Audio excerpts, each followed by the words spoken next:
Un grand merci à vous, hein, à toute l'équipe de l'association Amarc pour la confiance que vous me témoignez.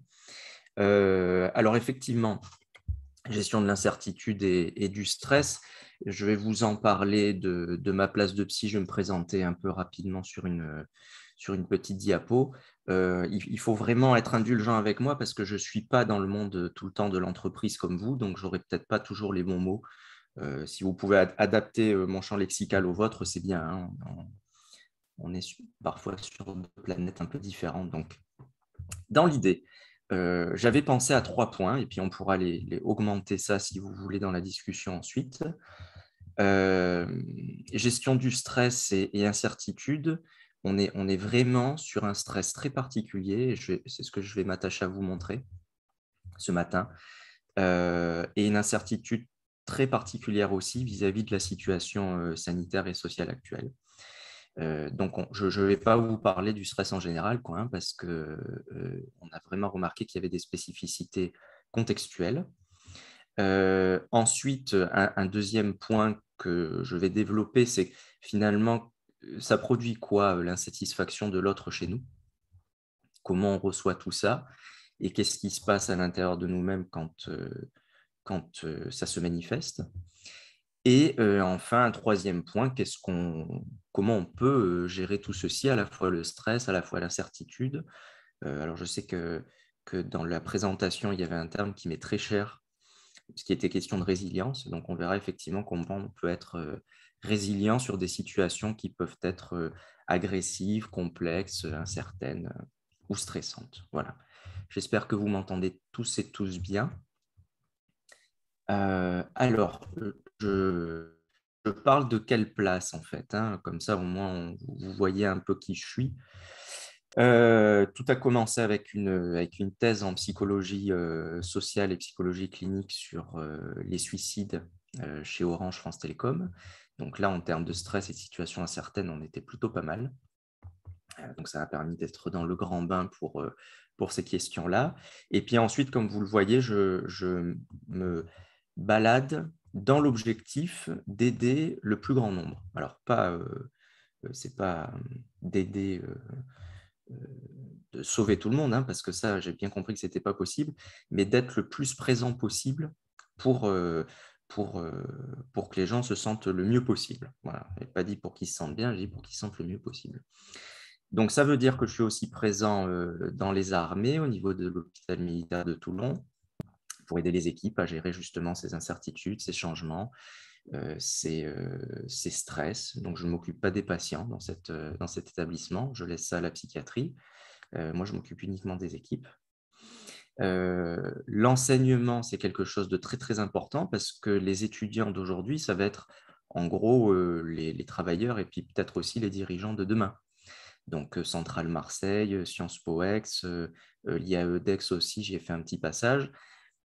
C'est très, très important pour moi de leur donner la vision de ce que c'est l'humain, l'être humain dans les rapports sociaux, dans le travail, pour éviter justement de n'avoir que, parce que c'est un outil comme un autre hein, qui est très respectable, mais de n'avoir que la vision Excel du travail, c'est-à-dire des cases, des chiffres, des couleurs. Il y a une grande complexité derrière tout ça, et donc on s'attache vraiment avec des collègues à faire vivre un enseignement riche dans ces établissements-là.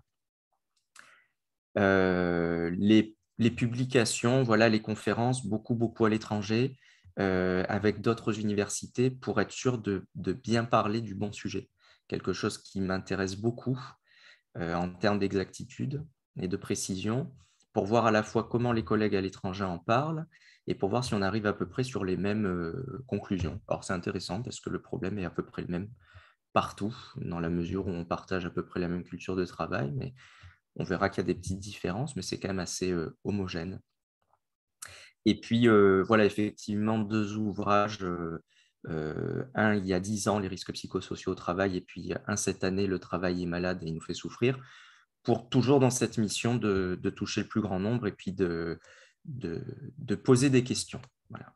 Là, c'est vraiment ma position, c'est de poser des questions. Et puis après, on voit pour les réponses. Tout ce qui est logique de boîte à outils, J'aime bien, ça me plaît beaucoup parce que c'est très pratique, mais j'aime bien aussi poser des questions et pour voir un petit peu où on en est. Voilà hein, pour les présentations, puis j'espère que j'aurai le plaisir d'en savoir un peu plus sur vous aussi tout à l'heure lors de la discussion. Donc. Quel effet du contexte? Vraiment, ce contexte-là, celui-là, hein, celui qu'on est en train de vivre sur notre fonctionnement psychologique. Alors, je l'ai fait en quelques points, c'est pas du tout exhaustif parce qu'on est quand même sur quelque chose de très complexe, mais il y a quand même des points qui me semblent être importants, et en ayant parlé avec les collègues internationaux, on est arrivé un peu aux mêmes conclusions. La première, c'est sur cette question d'incertitude sanitaire et sociale. On voit à peu près que ça se décante un petit peu maintenant, mais personne ici, moi le premier, hein, n'est capable de mettre sa main à couper pour dire qu'on ne va pas se remanger un confinement dans les mois à venir ou encore des restrictions sociales quelconques. On ne peut pas le dire, ce n'est pas du tout possible à prédire. Ce qui fait que depuis maintenant, on va dire à peu près un an et demi, 2 ans, il y a une projection, ce que j'appelle une projection limitée. C'est-à-dire que le moi, hein, pas dans la logique égocentrique, mais ma petite personne, dans 6 mois, je ne sais pas du tout où elle sera et comment elle va travailler. Ça, c'est vraiment un point qui est très important. Je dis, je ne sais pas où elle va travailler, mais je dis aussi, je ne sais pas où elle va en être au niveau de sa famille, au niveau de sa maison, son appartement, on ne sait pas bien. Si en plus on rencontre des difficultés financières, il y a des questions qui sont très très sérieuses qui peuvent se poser. Donc, la projection limitée, c'est ce qui est le premier boulet de notre tranquillité en fait, d'esprit, puisque c'est ce qui va nous empêcher de nous voir dans un très court terme. C'est ce qui a pesé le plus en fait hein, dans les confinements quand on en a parlé avec les patients et les équipes de travail. Finalement, le confinement, c'est un exercice qui est très, très particulier de rester chez soi comme ça. Néanmoins, ce qui le rend plus dur, c'est de ne pas avoir une date limite dans l'exercice. C'est-à-dire, la grande majorité des patients, sauf ceux qui étaient vraiment dans un cas très, très compliqué de violence familiale ou conjugale, là, c'est vraiment des cas extrêmes qui méritent une toute autre nature d'attention. Mais quand on est sur une configuration un peu plus classique, on va l'appeler comme ça, c'est l'absence de date limite. Donc, vous voyez, si on dit, voilà, on va devoir rester chez nous pendant 3 semaines, bon, ben voilà, on s'organise. Par contre, quand on n'a pas de date limite, on ne peut pas se projeter, on ne sait pas bien quelle est la fin, et ça, c'est assez ravageur en termes de projection. Donc, ça, c'est le premier point. Le deuxième point, c'est le décor et les interactions limitées que nous avons eues pendant cette période de confinement, et une fois que le confinement était terminé, de restrictions un peu de lieux publics, de choses comme ça. Nous existons, hein, c'est une hypothèse qui ne paraît pas déconnante, mais c'est une hypothèse, nous existons à travers les relations sociales. Et tous les matins, on se réinvente à travers 2 choses, les relations sociales et les décors. Et ce qu'a mis en lumière le confinement, et on ne l'avait pas bien vu, ça, on ne l'avait pas bien pris en compte dans notre fonctionnement, c'était la notion de décor et surtout de variation de décor. Ce qui a rendu dingue et qui a beaucoup fatigué pendant les confinements et pendant les restrictions assez rudes, ça a été l'absence de changement de décor, c'est-à-dire je vois toujours la même chose. Et dans le télétravail, ce qui est terrible, c'est que je me lève à l'endroit où je travaille, je mange à l'endroit où je travaille, et puis je me couche à l'endroit où je travaille aussi. Or, quand on est dans le fonctionnement plus classique, même s'il peut y avoir du télétravail, on sait très bien que ça ne se passe pas tous les jours, on change de décor, hein, on change de pièce, on change d'endroit, on prend les transports en commun, on prend son vélo, sa trottinette, le bus, le métro, la voiture, la moto, le scooter, on change, on voyage, on bouge, on voit une grande diversité. Et ça apporte des stimuli qui sont très variés et qui sont très riches.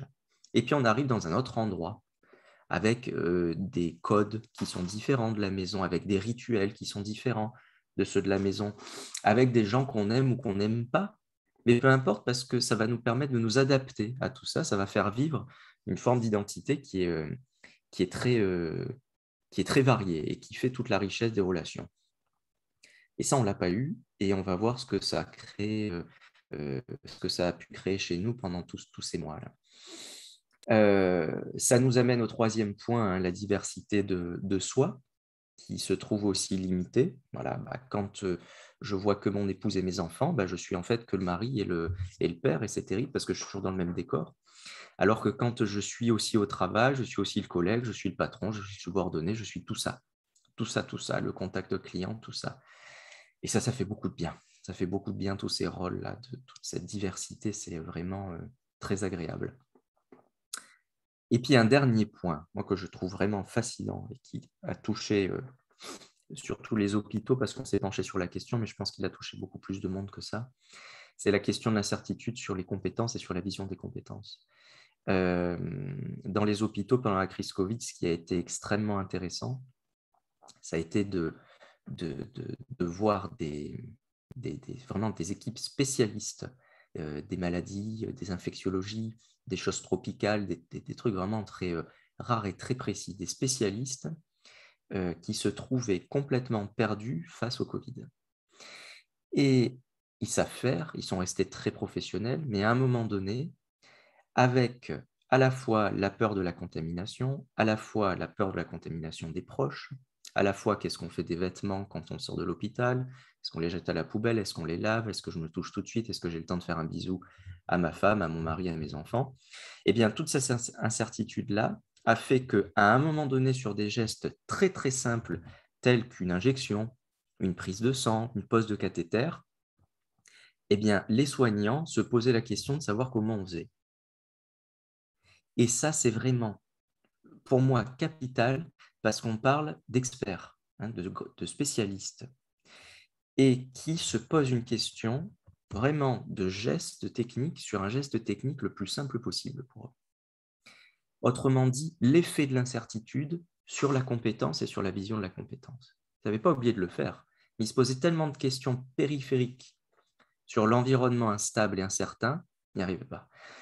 Ce qui est très intéressant aussi sur l'effet de tout ceci sur le milieu hospitalier, pour dire vraiment, hein, c'est qu'effectivement, ils étaient toujours briefés toutes les semaines. Il y avait des infos qui étaient très, très précises.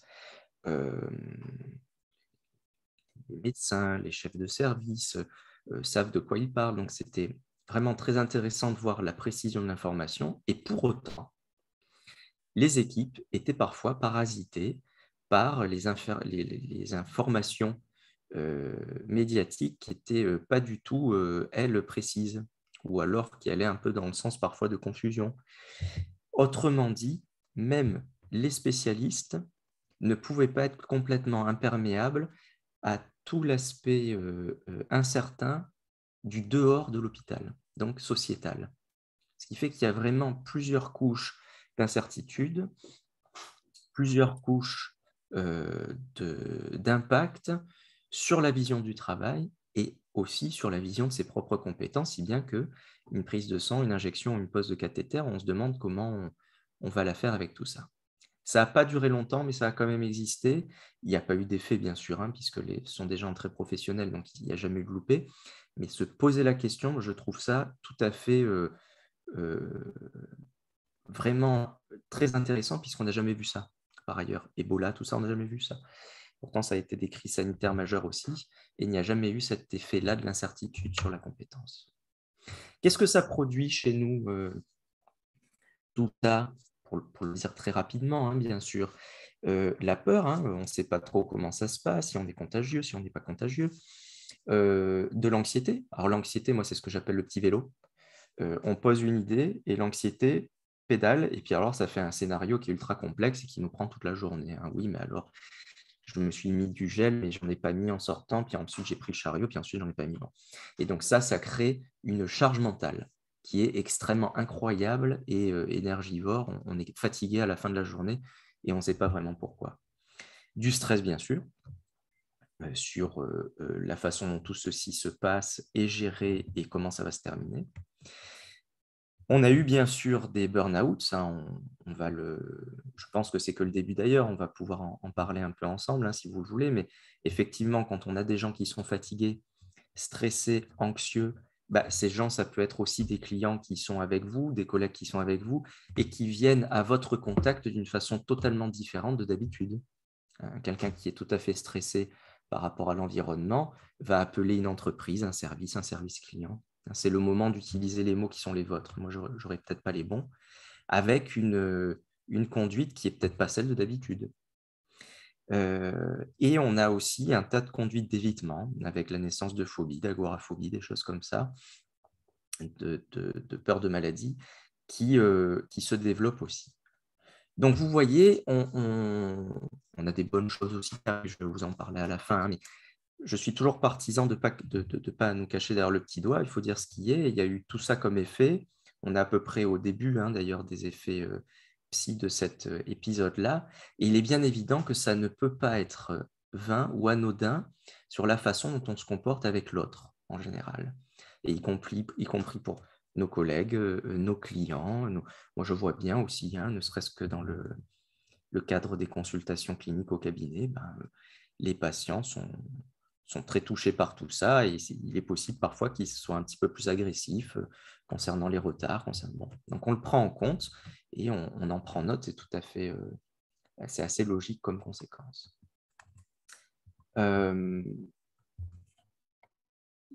Comment on reçoit cette question d'insatisfaction là, qui se manifeste, cette agressivité, cette tension? Vous avez vu que ça pose les bases. Là, il y a peut-être quelque chose là. Comment on reçoit quand quelqu'un est pas agréable? Alors, il y a plusieurs actes. Il y en a deux. Et vraiment, je pense que c'est très important de les poser. Il y a un axe individuel de comment on reçoit les choses et il y a un axe organisationnel de comment on nous permet de recevoir les choses. Vraiment, je suis très attentif, moi, à la deuxième. La première, c'est mon métier, donc ça roule, mais la deuxième, quand je porte du conseil, parce que, et c'est l'objet de la première bulle, l'autonomie est moyen. Si on a 0 moyen, on n'a pas du tout d'autonomie. On a une hiérarchie qui nous demande de faire des rapports toutes les 2 secondes ou d'avoir un script, par exemple, face à face au client. On ne voit pas bien comment on va pouvoir gérer ça tranquillement par rapport à quelqu'un qui a un petit peu plus d'autonomie, un peu plus la main. Je vais vous prendre un exemple tout bête. Que ce sont mes patients qui me racontent ça ou ce que je vois aussi dans le cadre de mes missions. Et là encore, vous utiliserez les mots qui sont les vôtres. Dans des personnes au travail qui gèrent ce qu'ils appellent des portefeuilles de bout en bout, donc ils ont toute la vision. Ceux-là, généralement, quand ils reçoivent de l'agressivité, ils ont toute la vision de l'activité, ils voient très bien ce qui se passe et ils arrivent à donner des explications qui sont tout à fait complètes, qui peuvent aller dans un degré de complexité. Ils ont aussi la main pour avoir une certaine souplesse, pour arriver à un compromis. Donc, généralement, ils sont beaucoup plus à l'aise et beaucoup moins impactés par cette question de stress, d'incertitude. En revanche, dans les call centers, dans les centres d'appel, on avait fait une très, très grosse étude avec la London School of Economics, avec une chercheuse qui s'appelle Virginia Doulgast, qui est une femme extraordinaire, qui est maintenant professeure à Cornell. Extraordinaire, elle travaille vraiment d'une façon extraordinaire, c'est un modèle. Virginia Doulgast, elle a montré dans une très grande étude que ce qui était vraiment le plus embêtant dans les call centers, c'était les scripts.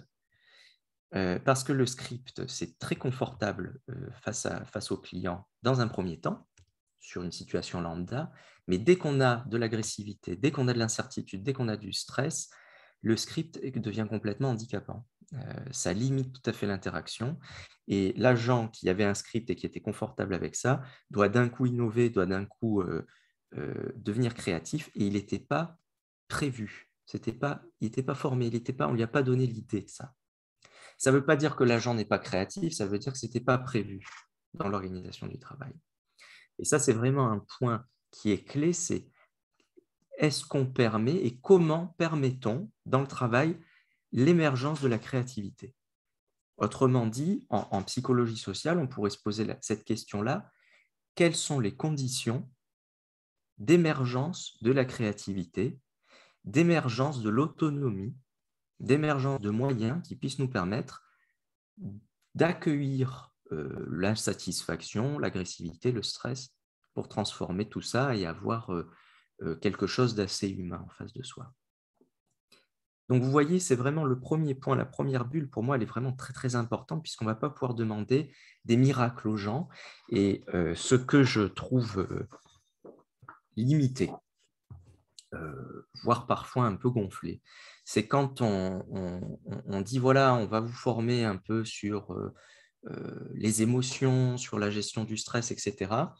Mais par contre, en termes de moyens d'autonomie, vous n'avez rien. Alors, je veux bien, moi, hein, ça fera du bien, ça fera beaucoup de bien. C'est beaucoup mieux avec que sans.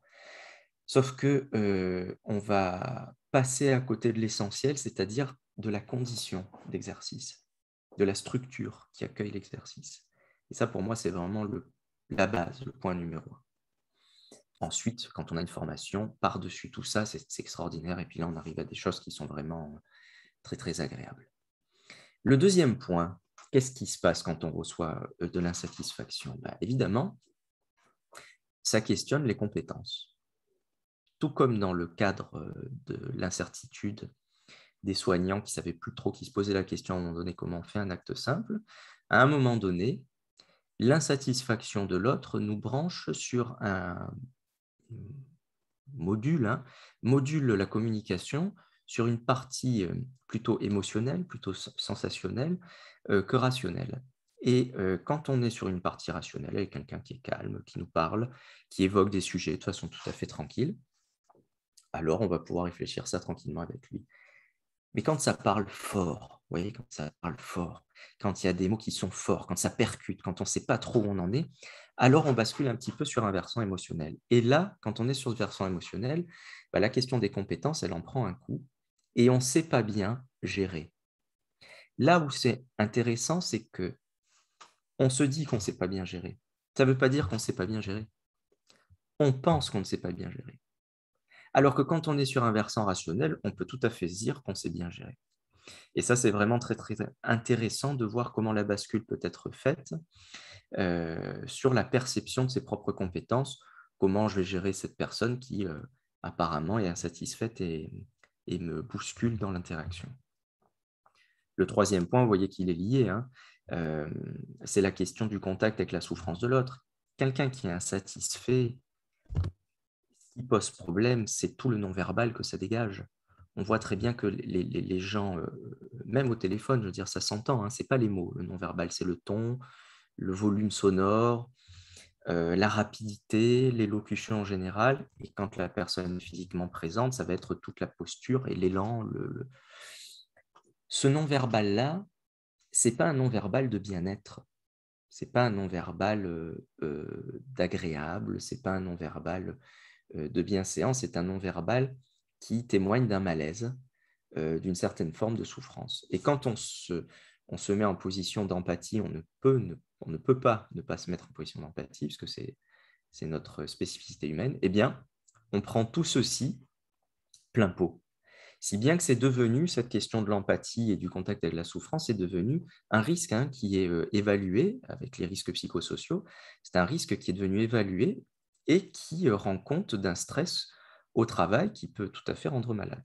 On ne peut pas accueillir insatisfaction comme ça à longueur de journée sans que ça nous percute.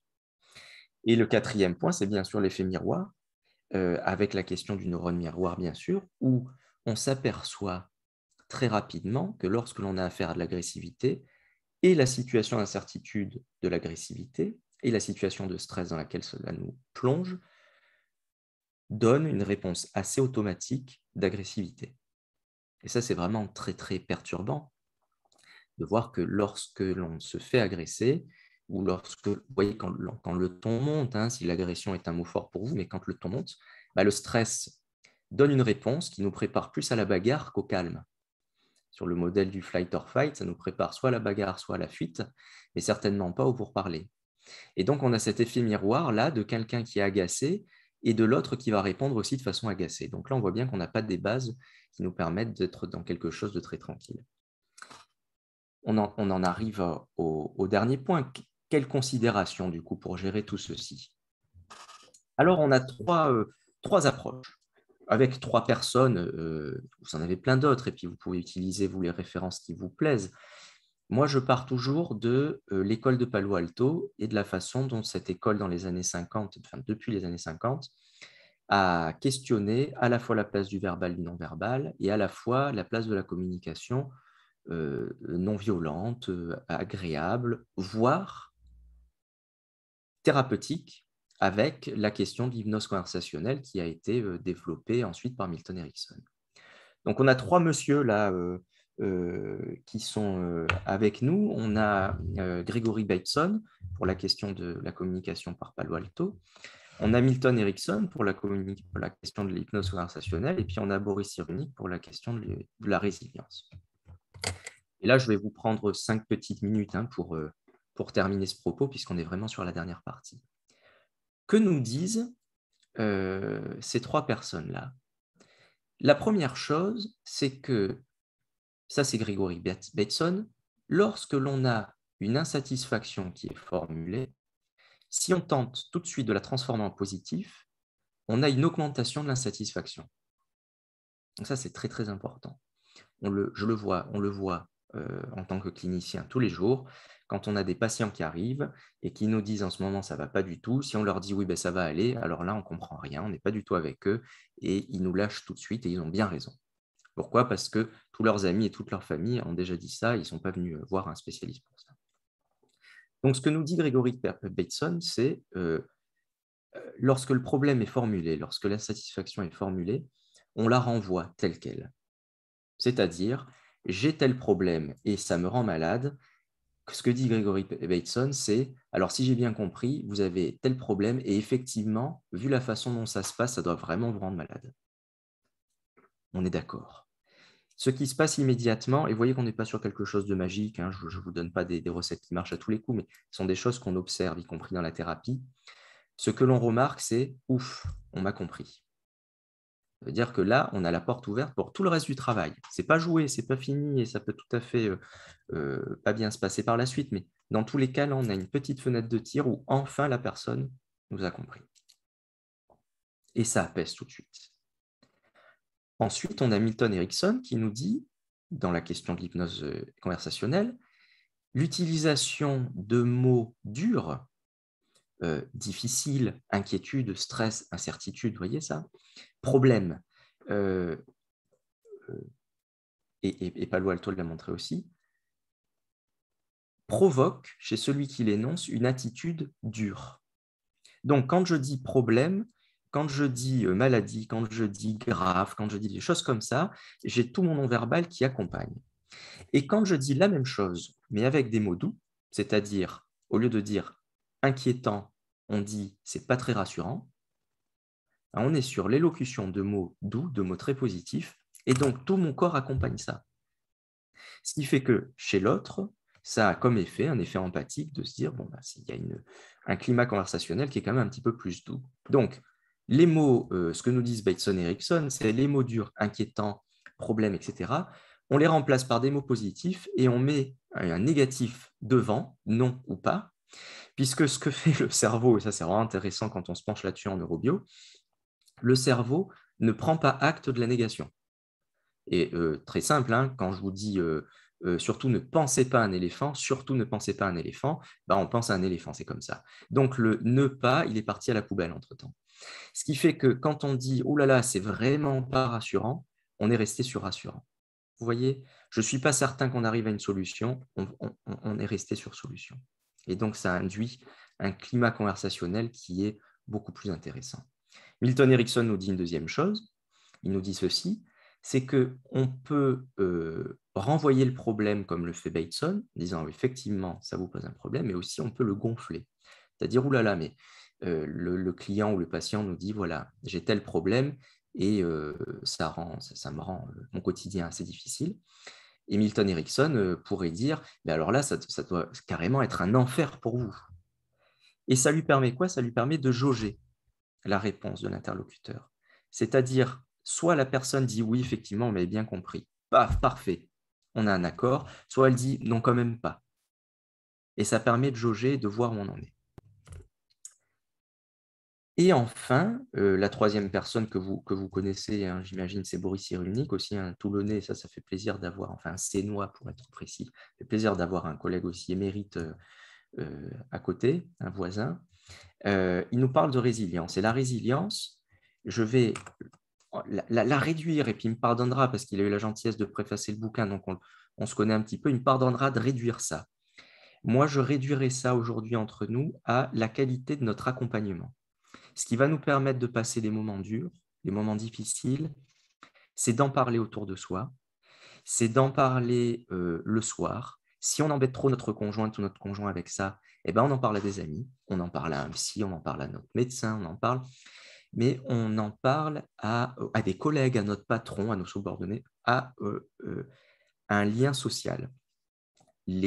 Ce qu'a mis en lumière vraiment Boris Cyrulnik dans ses travaux sur la résilience, c'est la qualité de la relation sociale comme soutien, ce qui fait qu'on ne se rend pas malade. Ou alors, si on se rend malade, on arrive à passer outre, mais on arrive à gérer ça. Le soutien social dans le travail, la formation, comment je peux me former pour être plus à l'aise là-dessus, les moyens à disposition de l'organisation du travail, comment l'entreprise peut m'aider à gérer ça un petit peu mieux, et enfin, mes activités à moi, comment je peux me faire plaisir et exister un petit peu après le travail.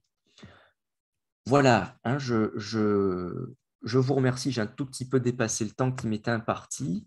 Je vous remercie de cette attention. Pour en savoir plus, je vous ai mis le site, je vous ai mis le site à travers lequel je partage beaucoup, beaucoup d'informations sur la santé. Et puis, je vous ai mis deux ouvrages que j'aime bien sur cette question-là. Le stress au travail de Patrick Légeron et un merveilleux malheur de Boris Cyrulnik. Voilà, je vous remercie très vivement de l'attention que vous avez portée à mon propos.